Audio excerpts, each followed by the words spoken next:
Ei, tudo bem?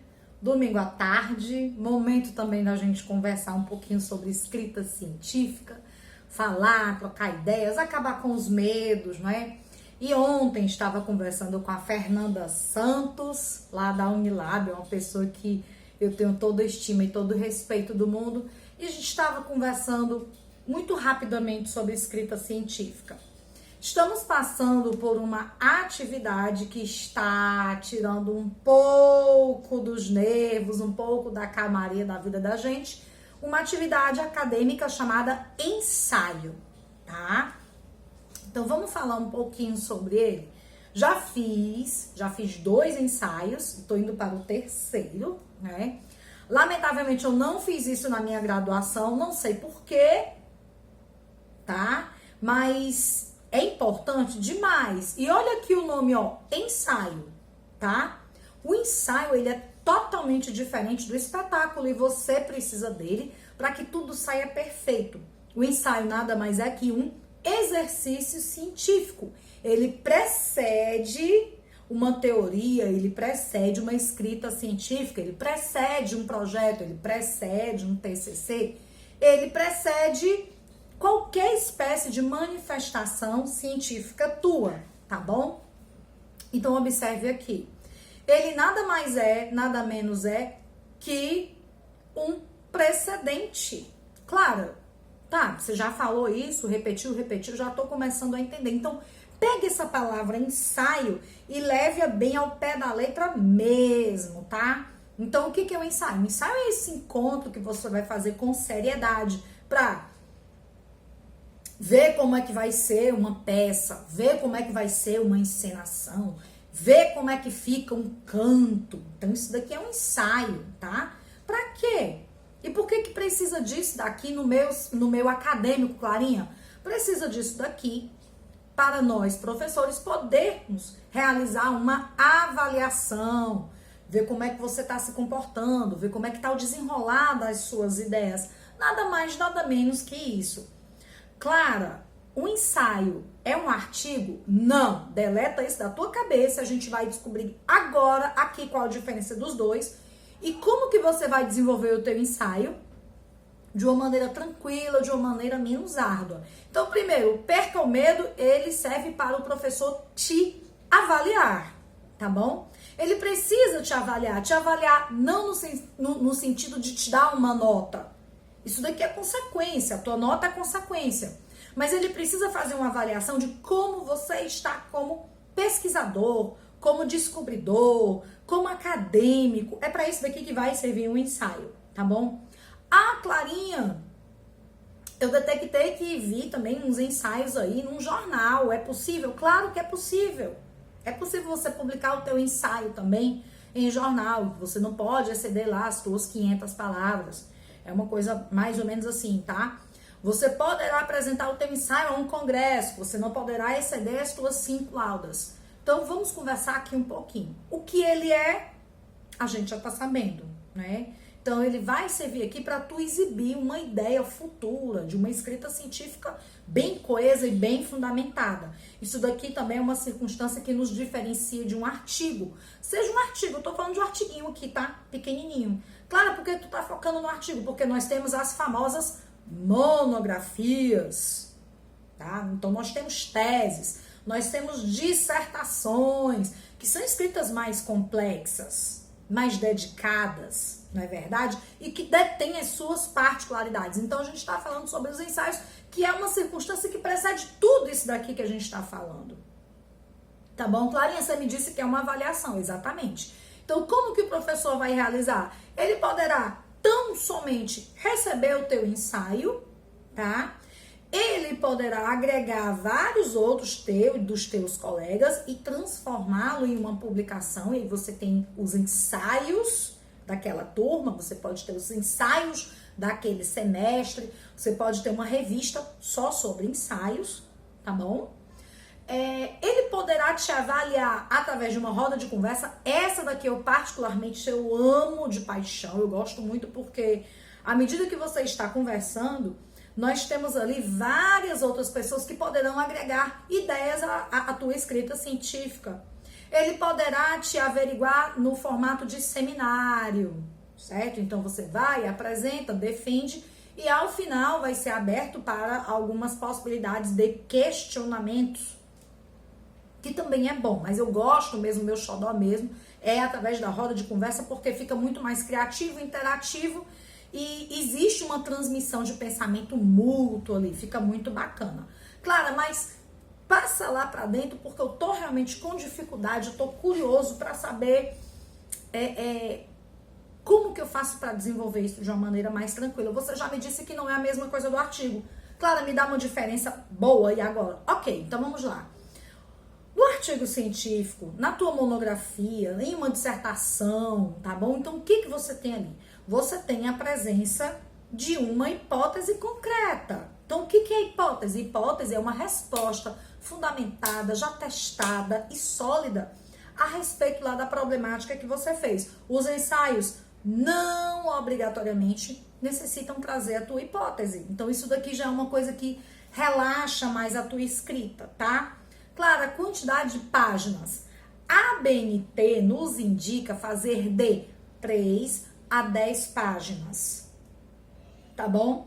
Só que é importante, Fernanda e todos os outros nossos colegas, é importante que a gente fique atento à orientação da instituição que vai se dar através do seu professor, tá? Então é muito comum a gente ver de 5 a 8 páginas, a gente vê muito esse formato aqui. A ABNT ela dá de 3 a 10. Mas isso daqui vai ficar de acordo com a orientação do teu professor. Então, sempre é muito importante que você fique alinhado, porque quem vai avaliar é o teu professor, cara. Então, você tem que estar ali de acordo com as orientações que ele vai te determinar, certo? Prazo, extremamente importante. Por quê? Porque no prazo você vai fazer a interação da entrega física, que a ABNT aqui tem que ser impecável, tem que ser perfeita, tá bom?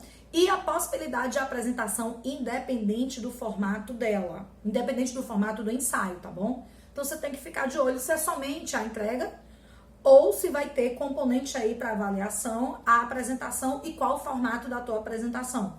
As ferramentas dessa apresentação também é muito importante, porque tem professor que gosta que você entregue um resumo para os colegas, tem professor que gosta que você venha com o suporte de um PowerPoint. Tem professor que gosta que você rabisque no quadro. E tem professor que gosta que você sente, pegue o microfone e dê seu show. Tá? Mesmo sendo ensaio, ele quer que você dê seu show. Então, tem que ficar de olho muito com as orientações, tá bom? Clara, essa questão da diferença desse gênero textual, como é que a gente pode se concentrar? Então, é o seguinte, nos ensaios, eles são muito tranquilos e são muito gostosos, porque você tem uma liberdade de escrita diferenciada do artigo. Então, o que é o artigo? O artigo você vem com uma corrente, vem com citações que vão trazer o quê? Vão trazer aquele embasamento. Nos ensaios, não. Nos ensaios, você tem uma flexibilidade, porque mesmo com linguagem imparcial, terceira pessoa do plural ou aquela linguagem neutra, tá? Nunca primeira pessoa do plural, gente, pelo amor de Deus, nunca, jamais. Você já passou da 4ª série.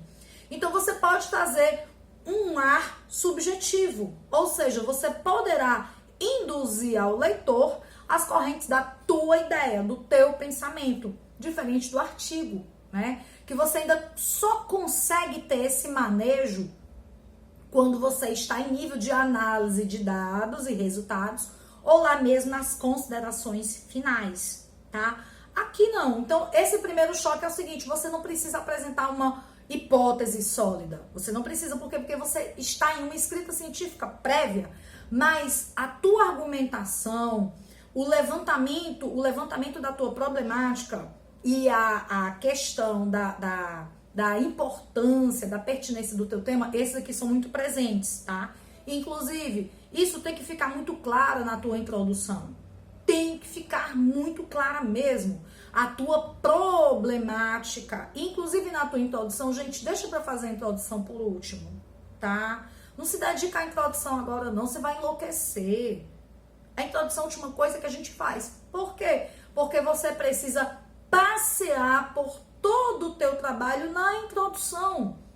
Faça de conta que é o cardápio, que você vai, ó, você vai ver o que vai estar sendo servido ali, tá bom?